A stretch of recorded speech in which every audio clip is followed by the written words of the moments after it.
स्पर्धा परीक्षेचे विद्यार्थी आणि आयोग यांचा संघर्ष खरं तर सातत्यानेच आपल्याला पाहायला मिळतो। सध्या आणि हे स्पर्धा परीक्षाची तयारी करणारे विद्यार्थी सध्या रस्त्यावरती उतरलेले आपल्याला सध्या पाहायला दिसतंय। नक्की काय त्यांची मागणी आहे आपण त्यांच्याकडून जाणून घेणार आहोत। काय नक्की मागणी आहे, नक्की काय प्रकार आहे?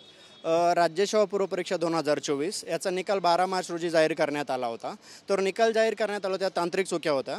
तर आयोगाला त्याच्या अगोदरच 2 दिवस अगोदर मी मेल केला होता। निकालच्या सकाळी आम्ही 50 ते 100 मेल आयोगाला केले होते की निकालात तांत्रिक चुक्या असू शकतात। तर आयोगाला या नंतर निकाल जाहीर केला, तो तांत्रिक चुका त्यांनी सॉल्व न केल्यामुळे same cut off EWS open लागला। त्यानंतर आम्ही आयोगाला 2-3 भेटी देऊन आमचे प्रतिनिधी भेटले, आयोगाला 3-4 वेळेस प्रतिनिधी गेले, निवेदन दिले, आम्ही कोर्टात गेलो। सगळं केल्यानंतर आयोगाला हे लक्षात आलं की त्यांच्याकडून चूक झालेली आहे तांत्रिक दृष्ट्याने। जे ACBC NCLमध्ये ते नो एस न केल्यामुळे ते EWSमध्ये गणल्यामुळे EWSची मुळात संख्या 250 ते 300 पण रिझल्टमध्ये नाही। मग त्यांनी त्यांची चूक ती करेक्ट केली आणि निकाल रिवाईज लागला। पण जो 20 दिवसाचा काळ होता त्या काळात आमचा आर्थिक मानसिक सर्व प्रकारे आम्हाला त्रास सहन करावा, आमचा वेळ गेला। मुळात तिथून पुढे फॉर्म भरायला 3-4 दिवस तांत्रिक अडचण येत होत्या, स्टील आतापर्यंत येतात, मॅडम दाखवतील। तर त्याच्यानंतर जो आमचा 20-22 दिवसात आम्हाला मुख्य परीक्षेचा अभ्यास करा, आम्ही 6-7 वर्षापासून अभ्यास करतोय, सगळं केलं, पण 20-25 दिवसात जुना अभ्यासाचा अभ्यास कोणीच केला नाही। आउटडेटेड अभ्यास, आता नवीन करा किंवा घरी बॅगा भरून जावा असा विषय होता तो। तर त्यानंतर 20-22 दिवस आमची काही काडी मात्र चूक नसताना जर आमच्याकडून कधी आमचा टाईम काढून घेतला गेला असेल, आम्ही संघर्ष करून कधी रिझल्ट रिवाईज केला आहे, तर आमची मागणी आहे आयोगाला की न्यायिक बेसवरती आम्हाला आमचे घेतलेले 21 दिवस तरी मुळात परत करा। 7,500 मुलांसोबत आम्ही कॉम्पिटिशन करायला, आम्ही काही रोबो नाही आहे की 318 मुलं आले आणि उद्या पळतील कॉम्पिटिशनमध्ये। म्हणून आमची एकच मागणी आहे, सगळ्यांना 7,500 मुलं आणि 318 मुलं यांना समान पातळीवर तुम्ही कॉम्पिटिशन घ्या। 26 तारखेला होणारी एक्झाम ही थोड्या कालावधीत 1 महिना तरी ॲटलिस्ट पुढे घेऊन न्यायिक पद्धतीने सर्व प्रॉब्लेम सॉल्व्ह करून परीक्षा पुढे ढकलावी, अन्यथा आम्ही MPSC समोर पुस्तकं समोर घेऊन तिथे अभ्यास करून आंदोलन करू यापुढे, MPSCने उद्या निर्णय नाही घेतला तर। आणखी काही या ठिकाणी विद्यार्थिनी पण आहेत, आपण त्यांच्याकडून जाणून घेणार आहोत काय भूमिका आहे आणि काय भूमिकेवरती तुम्ही ठाम आहात? सर, जो रिवाइज रिझल्ट लागला तो 29 तारखेला लागला, त्याच्या आधी 12 तारखेला रिझल्ट लागला। 318 मुलांना स्पर्धेमध्ये तुम्ही नंतर उतरवलं आहे। सिलेबस आहे आमचा 15-20 पेजेसचा, त्याच्यामध्ये आमचे प्रत्येक पेपरमध्ये आम्हाला 3-3, 4-4 सब्जेक्ट आहेत आणि आयोगाची अशी मागणी आहे की तुम्ही 25 दिवसामध्ये हा सिलेबस कंप्लीट करा। जेव्हा आमचा 12 तारखेला रिझल्ट आला तेव्हा आम्ही त्यात नव्हतो आणि त्यामुळे आम्ही शेवटची अटेम्प्ट असल्यामुळे आम्ही अभ्यास सोडून दिला आणि अचानक आयोग म्हणतं की तुम्ही आता स्पर्धेमध्ये इन आहात आणि 7,000 मुलांसोबत तुम्ही कॉम्पिटिशन करा।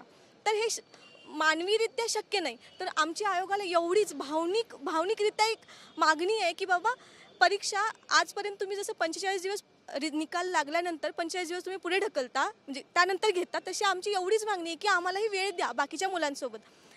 पेपर 29 तारखेला रिझल्ट लागल्यानंतर मी कालपर्यंत फॉर्म भरतीये, तर कालपर्यंत हा असाच एरर येतोय, अजूनही हाच एरर येतोय। तर आम्ही अभ्यास करायचा, रिव्हिजन करायची, आयोगाच्या वेबसाईटला जाऊन फॉर्म भरायचे, फॉर्म भरण्यामध्ये आम्हाला हे एरर येतात, मग आम्ही हेल्पलाईनला कॉल करायचं, हेल्पलाईन आम्हाला 1-1 तासभर अडकून ठेवतं, उद्या करा परवा करता। ह्या सगळ्या मानसिक त्रासामध्ये आमचा अभ्यासही होत नाही आहे आणि धड की बाबा शेवटची अटेम्प्ट आहे, आता सगळं सामान उचलून घरीच जायचं आहे, घरी सांगायला पण काही उत्तर नाही राहिलं आहे। रोज विचारतात की तुम्ही मेन्सला आहात, अभ्यास करताय काय, सांगूच नाही शकत की बाबा आम्ही 7,000 मुलांच्या सोबत 25 दिवसामध्ये कॉम्पिटिशन नाही करू शकत। फक्त आयोगाला एवढीच मागणी आहे की तुम्ही 45 दिवस तरी तुमच्या नियमाप्रमाणे परीक्षा पुढे ढकला। तर आपण पाहतोय की आयोग आहे आणि स्पर्धा परीक्षा विद्यार्थी या सातत्यानं संघर्ष आपल्याला पाहायला मिळतो, या सर्व सातत्यानं गोष्टी घडत राहत आहेत। ॲक्च्युली सर्वप्रथम 12 मार्चला जेव्हा निकाल लागला तेव्हा सगळ्यात पहिले 117.5 ओपनचा कट ऑफ आणि EWSचा कट ऑफ हे समान कट ऑफ बघूनच आम्हाला टेन्शन आलं, कारण की माझा कट ऑफ तेव्हा फक्त 1.5 मार्काने गेला होता। मग तिकडं थोडंसं शांत झाल्यानंतर कळालं की काहीतरी टेक्निकल चुकीच्या गोष्टी घडल्यात। मग सर्वप्रथम आम्ही 18 मार्चला आयोगात गेलो, हे आयोगाला आम्ही पत्र दिलं की बाबा तुमचा रिझल्ट जो आहे त्याच्यामध्ये काहीतरी प्रॉब्लेम आहे, तुम्ही तो चेक करा। त्यानंतर परत एकदा 27 मार्चला दिला, 27 मार्चला दिल्यानंतर आयोगाने 29 मार्चला रिझल्ट रिवाईज केला आणि त्याच्यानंतर आयोगाला असं आमच्याकडनं अपेक्षित आहे की 29 मार्च ते पुढे 26 एप्रिल या काहीतरी 25 दिवसामध्ये तुम्ही मुख्य परीक्षेचा अभ्यास करा। आम्ही असं नाही म्हणत की आम्ही खूप नवीन आहोत आणि आम्हाला काही जमणार नाही एवढं, परंतु आमचे त्यामध्ये जे 15 दिवस गेले एवढं त्रास झाला सर। 2 वेळा मुंबईला जावं लागलं, परत एकदा मॅट संभाजीनगरला गेले, आमचे भरपूर मित्र फिरले, ऑलरेडी आम्ही EWS कमी आहोत आणि त्यामध्ये पण पेठेत 10-12 EWS जेमतेम जमत होते, त्याच्यात आम्ही जायचो, सर्व गोष्टी करायचो, पुन्हा थोडाफार अभ्यास करायचो आणि त्यात आम्हाला 0 शक्यता होती की आमचा रिझल्ट रिवाईज होईल। मग एकदा रिझल्ट रिवाईज झाल्यानंतर पुन्हा 1 एप्रिलला आम्ही पुन्हा आयोगात गेलो आणि आयोगाला सांगितलं की बाबा थोडीशी वेळ द्या, थोडंसं परीक्षा पुढे जाऊ द्या, कारण की चूक आमची नाही आहे, चूक जर आमची असती तर आयोगाने रिझल्ट रिवाईज केला नसता. चूक आयोगाची होती, 100% चूक आयोगाची होती. त्यामुळे आयोगाने रिझल्ट रिवाईज केला आणि म्हणून आमची थोडक्यात मागणी आहे की नैसर्गिक न्यायाच्या तत्वाप्रमाणे रिझल्ट रिवाईज केल्यानंतर जेवढे दिवस द्यायला पाहिजे तेवढे आम्हालाही द्या आणि परीक्षा काही दिवसासाठी म्हणजे 15 दिवस असेल, 20 दिवस असेल, पुढे ढकला. जर आयोगाने निर्णय घेतला नसेल तर काय तुमची सर्वांची काय भूमिका असणार आहे? सर आता मला एक गोष्ट सांगू वाटते की मी फॉर्म अजूनसुद्धा इथं सर झूम करा, पेमेंट फेल्ड येते.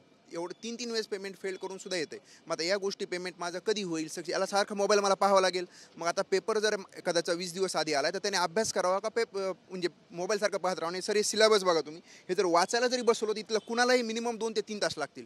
म्हणजे जर या गोष्टीचा अभ्यास करायचा आणि याच्यावर जे प्रश्न सोडवायचे PYQ बघायला गेलो त्या काही विषयाचे एवढे मोठे म्हणजे अभ्यास करायला माणसाला टाईम पाहिजे. आणि सर कसं मी तुला एक गोष्ट सांगतो, 2 पहिलवान असतात. एका पहिलवानाला 20 दिवस देतात खुराक आणि एकाला असतो 45 दिवस खुराक आणि दोघाला लढा म्हणले सोबत. लढणं होईल का सर? कॉमन सेन्सची गोष्ट नाही होणार दोघाला सोबत लढणं. मग दोघाला 45 दिवस द्या ना. तसं फक्त EWS वाल्यांना एवढे म्हणजे 25 दिवसांना गॅप हा का, म्हणजे 20 आणि 25 हा भेदभाव का? मग एवढं जर आपल्याला कळतंय की समान न्याय पाहिजे तर मग दोघालाही समान दिवस द्या ना. मग वासरात लंगडी काय शहाणी म्हणल्यासारखं मग पुन्हा बाकीचे अधिकारी झाल्यानंतर बाकी आयुष्यभर त्यांना हेच करायचं का मग? आणि सर हे आता 19ची जी केस आहे ती 24पर्यंत चालली, म्हणजे 6 वर्ष ह्याच्यात जातील. म्हणजे ऑलरेडी आम्ही आमच्या आयुष्यातले अर्धा तप 7-7 वर्ष इथं मुलांनी अभ्यास केला आहे. मग एवढे वर्ष आयुष्यात कोणत्याही जर दुसऱ्या क्षेत्रामध्ये एवढे वर्ष घातलं, तुम्हालाही माहिती आहे जर कॉर्पोरेटमध्ये घातलं तर एवढे पॅकेज वाढतं आहे, फॉरेन जायची संधी भेटते. आम्ही हे सगळं सोडून गव्हर्नमेंट जॉबसाठी आयुष्यातले 5-5, 6-7 वर्ष दिलेत.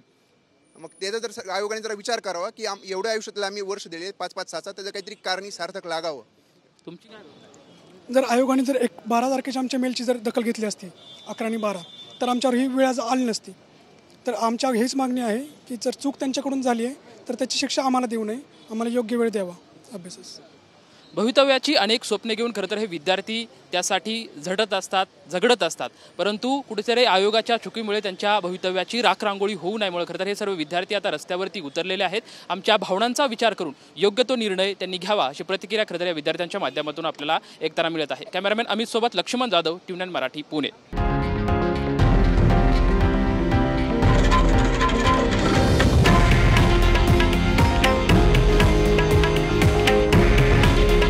हे आहे देशातील नंबर 1 न्यूज नेटवर्क आणि आपण पाहत आहात TV9 मराठी. काळजी तुमची, हित महाराष्ट्राचं.